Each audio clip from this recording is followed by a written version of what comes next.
Assalamualaikum warahmatullahi wabarakatuh. Hello guys, welcome to my YouTube channel. Kali ini kita akan mengulas video pembelajaran lagi dengan materi perkembangan ilmu pengetahuan dan teknologi dan dampaknya bagi pembentukan masyarakat global, disusun oleh kelompok 11 yang beranggotakan Fitri Soraya, Riza Fahmi Fauzi, Muhammad Musfik Hidayat. Mata kuliah Pengembangan Masyarakat Global Tadis IPS 6C. Oh iya, sebelum kita lanjut pada pembahasan yang akan kita ulas, jangan lupa like, komen, dan subscribe channel ini. Terima kasih. Yang pertama yaitu sejarah perkembangan ilmu pengetahuan periode pra-Yunani kuno. Pada periode pra-Yunani kuno, peradaban manusia yang paling awal tercatat berasal dari Timur Tengah, persisnya Mesir. Pada zaman prasejarah, nenek moyang manusia modern di Mesir sudah mengenal bahasa, terbukti dengan peninggalan tulisan-tulisan yang diukir di batu-batu dalam goa. Sejarah mencatat bahwa bangsa Mesir kuno sudah mengenal ilmu bintang, ilmu bumi, arsitektur, dan sebagainya. Bangsa Mesir kemudian juga mengembangkan papirus, sejenis kulit kayu yang dijadikan bahan tulis pada tahun 3000 sebelum Masehi. Yang kedua, sejarah perkembangan ilmu pengetahuan zaman Yunani kuno pada abad 6 sebelum Masehi sampai abad 6 Masehi. Dibagi menjadi 3. Yang pertama yaitu pada zaman ini dianggap sebagai zaman kemasan yang memiliki ciri-ciri sebagai berikut. Pada masa ini, orang memiliki kebebasan untuk mengungkapkan ide-ide atau pendapatnya. Yang kedua, masyarakat pada masa ini tidak lagi mempercayai metodologi yang dianggap sebagai suatu bentuk prosedur rasional. Yang ketiga, masyarakat tidak dapat menerima pengalaman yang didasarkan pada sikap respective attitude, sikap menerima begitu saja, melainkan menumbuhkan sikap inquiring attitude, suatu sikap yang senang menyelidiki sesuatu secara kritis. Sikap belakangan inilah yang menjadi cikal bakal tumbuhnya ilmu pengetahuan modern. Selanjutnya yaitu ketiga, sejarah perkembangan ilmu pengetahuan zaman pertengahan Middle Age 6 sampai dengan 16 Masehi. Zaman pertengahan atau yang disebut dengan Middle Age ditandai dengan tampilnya para teolog di lapangan ilmu pengetahuan di belahan dunia Eropa. Para ilmu masa ini hampir semua para teolog, sehingga aktivitas ilmiah terkait dengan aktivitas keagamaan yaitu agama Kristen atau agama, dengan kata lain kegiatan inilah diarahkan untuk mendukung kebenaran agama. Semboyan yang berlaku pada ilmu pada masa ini adalah Ancilla Theologia, yaitu abdi agama. Sebaliknya, di dunia timur, terutama negara-negara Islam, justru terjadi perkembangan ilmu pengetahuan yang sangat pesat. Kalau di daerah barat pada zaman pertengahan lebih berkutat pada masalah-masalah keagamaan, maka berbeda dengan perbedaan dunia Islam yang saat itu melakukan penerjemahan besar-besaran terhadap karya-karya filsuf Yunani dan berbagai temuan di lapangan ilmiah lainnya. Berikut yaitu yang keempat, sejarah perkembangan ilmu pengetahuan zaman Renaissance abad 14 sampai dengan 16 Masehi. Zaman Renaissance ditandai sebagai era kebangkitan kembali pemikiran yang bebas dari dogma-dogma agama. Renaissance ialah zaman peralihan ketika kebudayaan abad tengah mulai berubah menjadi suatu kebudayaan modern. Manusia pada zaman Renaissance adalah manusia yang merindukan pemikiran yang bebas seperti zaman Yunani kuno. Pada zaman Renaissance, manusia disebut sebagai animals rational karena pada masa ini pemikiran manusia mulai bebas dan berkembang. Manusia akan mencapai kemajuan dalam kurung progres atas hasil usahanya sendiri, tidak didasarkan campur tangan ilahi. Yang kelima yaitu sejarah perkembangan ilmu pengetahuan zaman modern abad 17 sampai dengan 15 Masehi. Zaman modern ditandai dengan berbagai penemuan dalam bidang ilmiah. Perkembangan ilmu pengetahuan pada zaman modern ini sesungguhnya sudah dirintis sejak zaman Renaissance, yaitu permulaan abad 14. Benua Eropa dipandang sebagai basis perkembangan ilmu pengetahuan pada masa ini. Menurut Selamat Imam Santoso sebenarnya mempunyai 3 sumber, yaitu yang pertama, hubungan antara kerajaan Islam semenanjung Liberia dengan negara-negara Prancis. Para pendeta di Prancis banyak yang belajar di Spanyol, kemudian mereka inilah yang menyebarkan ilmu pengetahuan yang diperolehnya itu di lembaga-lembaga pendidikan di Prancis. Yang kedua, Perang Salib 1100 sampai 1300 yang terulang sebanyak 6 kali tidak hanya menjadi ajang peperangan fisik, namun menjadi para tentara atau serdadu Eropa yang berasal dari berbagai negara itu menyadari kemajuan negara-negara Islam, sehingga mereka menyebarkan agama mereka itu sekembalinya di negaranya masing-masing. Yang ketiga, pada tahun 1453 Istanbul jatuh ke tangan bangsa Turki, sehingga para pendeta atau sarjana mengungsi ke Italia atau negara-negara lainnya. Mereka ini menjadi pionir bagi pengembangan ilmu di Eropa.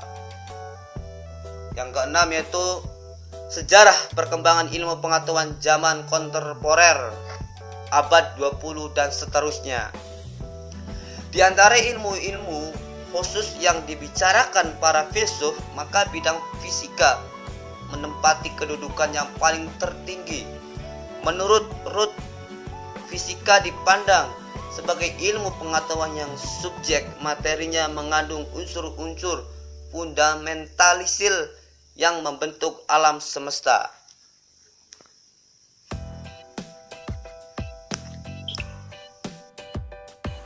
Oke, lanjut ke perkembangan ITEK. Perkembangan ITEK itu dibagi 5. Yang pertama itu zaman purba atau 4 juta tahun yang lalu. Di dalam kehidupan prasejarah dikenal adanya zaman batu.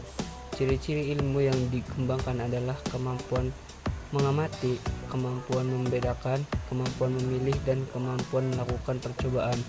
Sekalipun masih terbatas proses trial dan error. Berdasarkan proses tersebut, lambat laut terjelma suatu kemampuan dalam melakukan pekerjaan, misalnya pembuatan alat-alat batu yang tadinya lunak sampai akhir terbuat dari batu yang keras, kemudian bentuk alat-alat itu disempurnakan.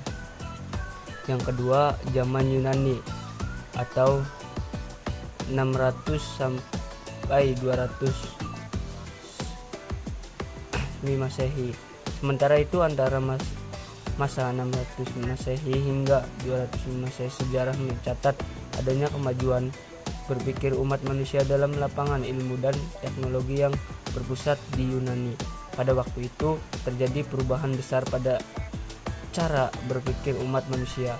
Sebelum itu manusia cukup puas dengan menerima kenyataan sehari-hari bahwa di alam ini terdapat tanah, air, api, awan, tumbuhan, hewan, dan sebagainya.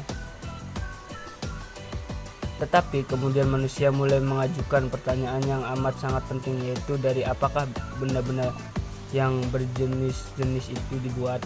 Mungkin adanya bahan dasar yang menjadi inti dari sekalian benda-benda yang ada di alam itu. Dengan penataan itu, maka manusia mulai berpikir dan berusaha mengungkap kabut rahasia alam, dan tersusunlah ilmu serta teknologi. Selanjutnya, yang ketiga, zaman pertengahan. Pada zaman pertengahan oleh para ilmuwan sering dinamakan abad kegelapan. Hal ini disebabkan perkembangan ilmu pengetahuan yang sudah ada sejak zaman Yunani sampai Romawi menjadi terhenti di Eropa. Pada waktu itu agama Kristen berkembang di Eropa. Kekuatan gereja begitu dominan dan sangat menentukan kehidupan Eropa. Semua kehidupan harus diatur dengan doktrin gereja atau hukum dan ketentuan Tuhan. Gereja tidak memberikan kebebasan berpikir. Hal ini telah menyebabkan kemudian bagi perkembangan ilmu pengetahuan. Pada zaman Islam itu karya-karya Yunani terutama karya Aristoteles banyak terjemahkan oleh ahli-ahli Arab, Yahudi, dan Persia. Penerjemah itu kemudian disebarluaskan sehingga menjadi dasar perkembangan dan kemajuan ilmu teknologi di dunia barat dewasa ini. Para ahli Islam menaruh perhatian besar terhadap ilmu kedokteran, ilmu obat-obatan, astronomi, ilmu kimia, ilmu bumi, ilmu tumbuh-tumbuhan, dan sebagainya. Selanjutnya, zaman modern 658 Masehi sampai sekarang. Perkembangan ilmu pengetahuan di zaman modern didorong atau diawali dengan perkembangan zaman Renaissance. Masa ini merupakan fase lahir dan berkembangnya kembali budaya Yunani sampai Romawi kuno. Berkembangnya Renaissance tidak terlepas dari fase sebelumnya, yakni perkembangan ilmu pengetahuan pada masa penerjemah di masa Islam. Setelah zaman Romawi, ilmu pengetahuan tidak hanya mengklasifikasikan atau menentukan sesuatu itu termasuk kelas atau kelompok tertentu, tetapi memahami sesuatu atau benda-benda itu memiliki susunan dan aturan yang ada hukum-hukumnya. Leonardo Pisai, ahli aljabar dari Italia, terus melakukan penyelidikan sehingga menemukan 3 akar dari persamaan pangkat 3. Ilmu-ilmu alam terus berkembang. Kemudian tampil ilmuwan-ilmuwan seperti Copernicus, Galileo, dan Kepler. Mereka telah melakukan penelitian tentang tata surya. Lanjut ke jenis-jenis iptek. Jenis-jenis iptek yang berkembang saat ini sudah dapat digunakan oleh masyarakat pada keadaan yang membutuhkan manusia selalu melakukan inovasi. Misalnya dalam bidang kesehatan, astronomi, teknologi, perhubungan, dan arsitektur. Adapun jenis-jenis iptek adalah sebagai berikut. Yang pertama adalah kesehatan. Dalam bidang kesehatan, masalah pelayanan kesehatan, penyakit, gizi, farmasi, dan kesehatan lingkungan menjadi perhatian pokok. Untuk itu telah ditingkatkan jaringan informasi, ilmu pengetahuan, dan teknologi kesehatan. Yang kedua, astronomi. Selama ini sebagai masyarakat hanya mengetahui matahari terbit dari timur dan tenggelam di barat, tapi tidak mengetahui ada apa sebenarnya di dalam matahari atau bagaimana terbentuknya matahari. Padahal sejak zaman dahulu tata surya dan matahari merupakan sesuatu yang vital. Masih ada sebagai masyarakat yang memanfaatkan siklus matahari sebagai patokan untuk bercocok tanam, penunjuk arah, atau patok waktu.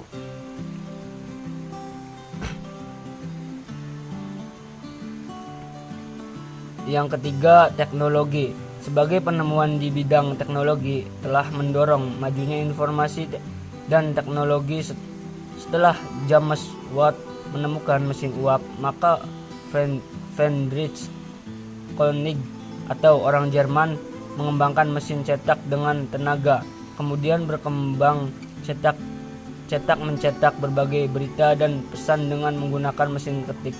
Mesin ketik yang pertama kali dipatenkan adalah rancangan 3 orang Amerika, yaitu Christopher L.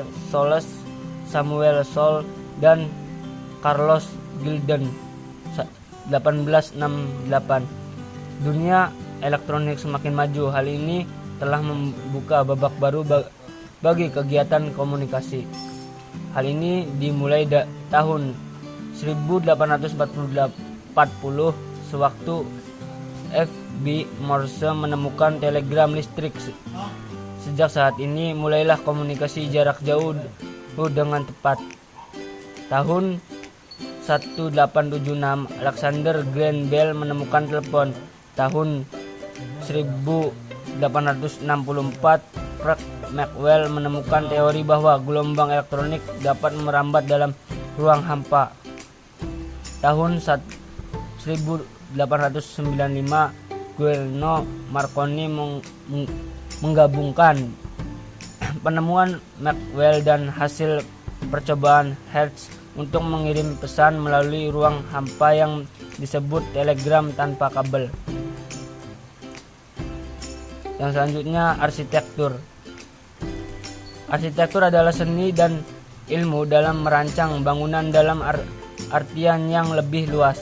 Arsitektur mencakup merancang keseluruhan lingkungan binaan melalui dari level makro yaitu perencanaan kota, perencanaan perkotaan, arsitektur landscape hingga ke level mikro yaitu desain perabot dan desain produk.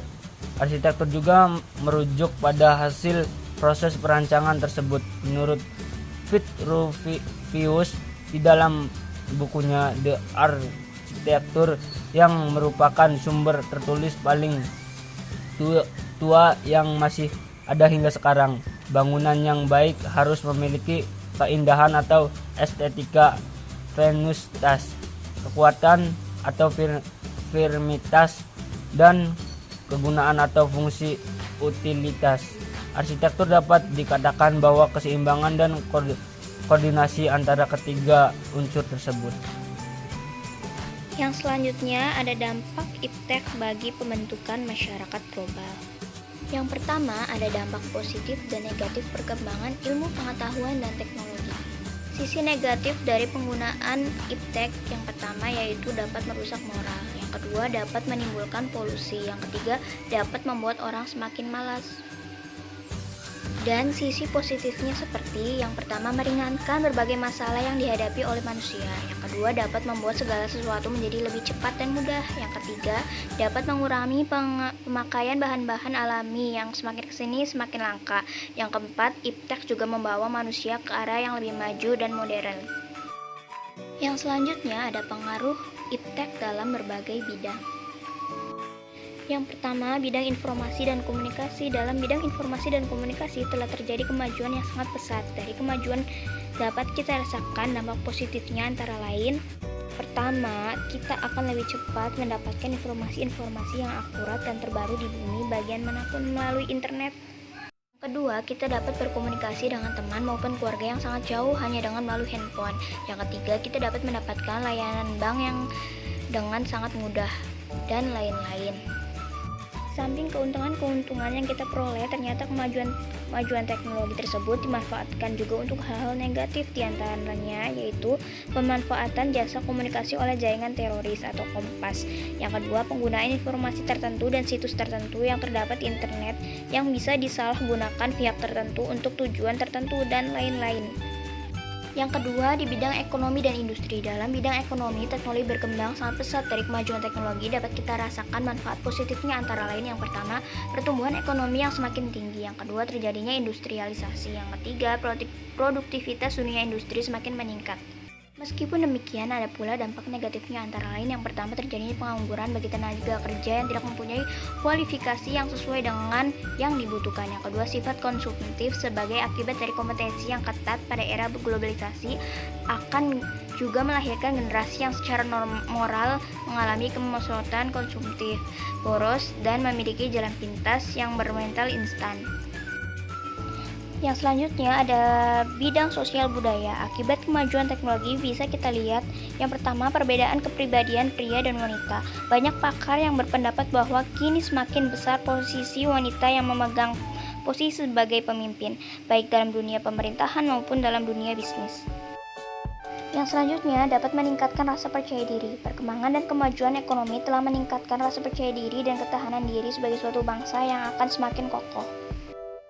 Yang selanjutnya, tekanan kompetensi yang tajam di berbagai aspek kehidupan sebagai konsekuensi globalisasi akan melahirkan generasi yang disiplin, tekun, dan kerja keras.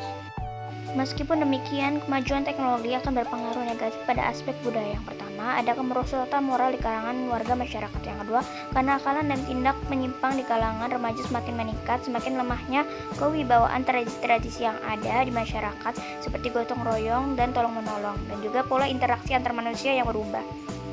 Yang selanjutnya di bidang pendidikan, teknologi mempunyai peran yang sangat penting dalam bidang pendidikan, antara lain yang pertama, munculnya media massa khususnya media elektronik sebagai sumber ilmu dan pusat pendidikan. Yang kedua, munculnya metode-metode pembelajaran yang baru yang memudahkan siswa dan guru dalam proses pembelajaran. Yang ketiga, sistem pembelajaran tidak harus melalui tatap muka. Yang selanjutnya, di samping itu juga muncul dampak negatif dalam proses pendidikan, antara lain yang pertama, kerahasiaan alat tes semakin terancam. Yang kedua, penyalahgunaan pengetahuan bagi orang-orang tertentu untuk melakukan tindak kriminal. Selanjutnya di bidang politik, beberapa dampak yang dapat ditimbulkan dalam bidang politik antara lain yang pertama, timbulnya kelas menengah baru. Pertumbuhan teknologi ekonomi di kawasan ini akan mendorong munculnya kelas menengah baru. Dapat diramalkan kelas menengah baru ini akan menjadi pelopor untuk menuntut kebebasan politik dan kebebasan berpendapat yang lebih besar. Yang selanjutnya yaitu proses regenerasi kepemimpinan. Di bidang politik internasional juga terdapat kecenderungan tumbuh berkembangnya regionalisme. Perkembangan teknologi memang sangat diperlukan. Setiap inovasi diciptakan untuk memberikan manfaat positif bagi kehidupan manusia, memberikan banyak kemudahan serta berbagai cara baru dalam melakukan aktivitas manusia. Khusus dalam bidang teknologi, masyarakat sudah menikmati banyak manfaat yang dibawa oleh inovasi-inovasi yang telah dihasilkan dalam dekade terakhir ini. Namun, manusia tidak bisa menipu diri sendiri akan kenyataan bahwa teknologi mendatangkan berbagai efek negatif bagi manusia. Sekian penjelasan yang dapat kami sampaikan. Thanks for watching. Wassalamualaikum warahmatullahi wabarakatuh.